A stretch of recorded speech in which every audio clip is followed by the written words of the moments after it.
Marvel Rivals is dying. And if you think I'm joking, let me show you.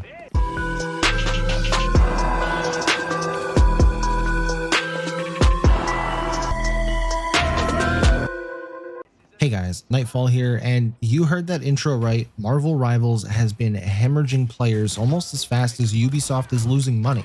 Now, if you disagree with that statement, I can prove it to you, but you have to make sure to stay until the end of the video to get the full picture. So back when Marvel Rivals released on December 6th, there was tons of hype around the game and player numbers skyrocketed and were around 450-ish thousand players. Keep in mind, these numbers are going to be the peak player count for that day, unless otherwise mentioned. So right off the bat, the game had tons of new players, but despite the initial hype for the Overwatch superhero clone, my prediction was that it would drop off significantly and eventually level out at a niche player base, just like almost any other game. And well, when I said that, I got a lot of heat for that take, and I was told that I was just hating on the game because XDefiant was dying. Well, once again, it seems that I was on the right track. And at the launch of Season 1, the game hit a new high of almost 650,000 players. But if you fast forward to just a month later, it dropped all the way down to 285,000 players, meaning it lost more than 50% of its player base in less than 30 days. And if that sounds familiar, it's because that's the same thing that happened to XDefiant, which, by the way, Marvel Rivals absorbed a nice chunk of that player base because it came out literally days after the announcement that XDefiant was shutting down came out on Twitter. And a lot of those players I predicted wouldn't stick around, and that's part of the reason why I thought that the game would lose a lot of players. At the time of release, other games were shutting down, others were going downhill like COD. So if we apply the same coverage to this game, just like we did with XDefiant, losing this many players this fast, only 2 months after release, must mean that this game is officially dying. So that means that we now have to start having the real conversation of how much longer will this game last? Everyone started calling it the Overwatch killer, similar to how XDefiant was supposed to be the COD killer, right? Well, it's not looking like it's going to pan out like that. Now, you could probably expect to see a small spike in players with the launch of the new content coming soon on the 21st of February with the mid-season update. But by the end of Season 1, my prediction is that this game will have dropped below 200,000 players per day.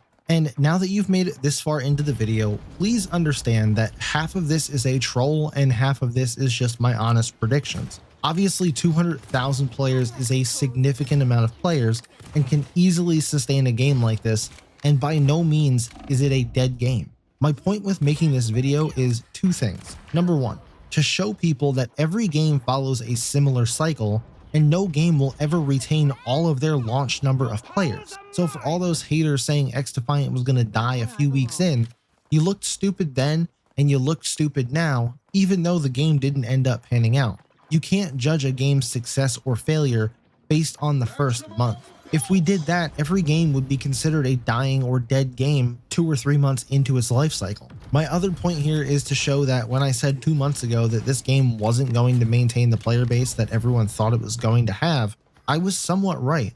Some of them will go back to Overwatch, some will find other games, some are ones being paid to play and advertise the game, which are then bringing in more players that are playing the game, and some people will just stop playing it overall and move on to whatever else. But to say the game is going to die completely or shut down like XDefiant did would be a silly take. This game is backed by a company with actual money, and simply just because it has the Marvel tag on it, it'll probably go on for quite some time. So was this video clickbait? Well, kinda, but I meant what I said, and while I'm not a fan of this game personally because it's just not my style, I'm also not actively preying on its downfall because I know that Overwatch got stale for a lot of its players, and having a game like Marvel Rivals to, well, rival Overwatch, it could push them to make Overwatch better, to give you guys more content and just make it a better game, which is what all the COD fans should have been hoping for with XDefiant, instead of shitting on the game and hoping it dies. Just makes no sense to me. And then in absolutely fucking wild twist, 6 hours after making this initial video, I'm now having to go back and re-edit and add this part at the end because this bombshell dropped just a few hours ago at the time of recording this part, And maybe this video isn't going to end up being as clickbaity as I originally intended it to be. There was a post that just came out that the entire Marvel Rivals Seattle-based team was just laid off, mere days before the next major update for the game. And this whole game is now spiraling down the drain with that announcement. Some people will tell you that this is false information and that the studio and the team that was laid off isn't really an integral part of the game, and they still have their main development team active on the game overseas.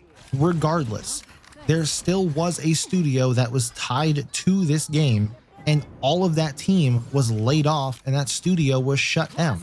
That is very negative foreshadowing, as a similar scenario played out with Ubisoft prior to the shutdown notice of XDefiant.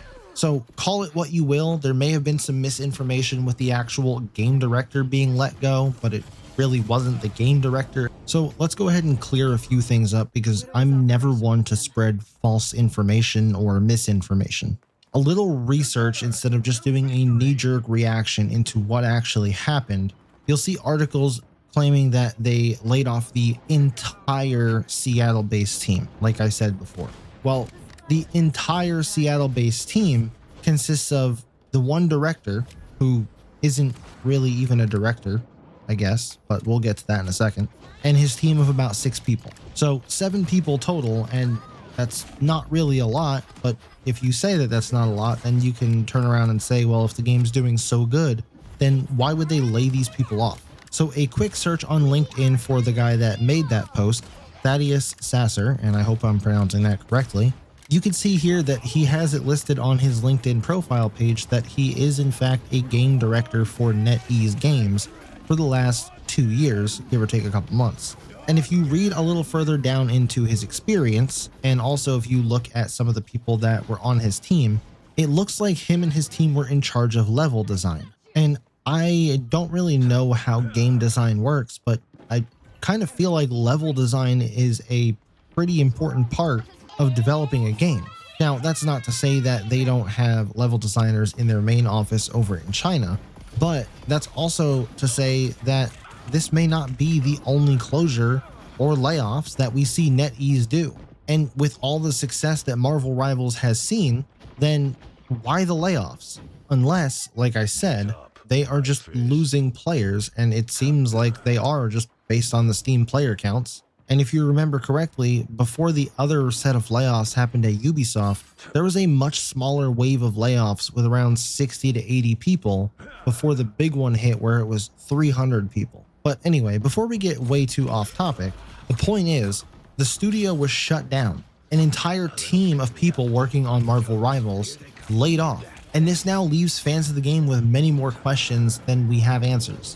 What's next for the game? Obviously, there's still a team developing the game, just not here in the States. And while this isn't a shutdown notice, could it be foreshadowing for what's to come in the near future?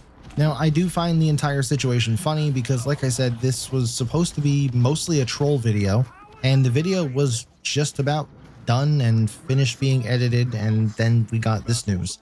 So, apologies if I may have inadvertently spoken into existence. My bad, I guess. I think the real question is, if this game is actually dying out and eventually will get shut down, why the hell are games dying so fast despite initial launch success?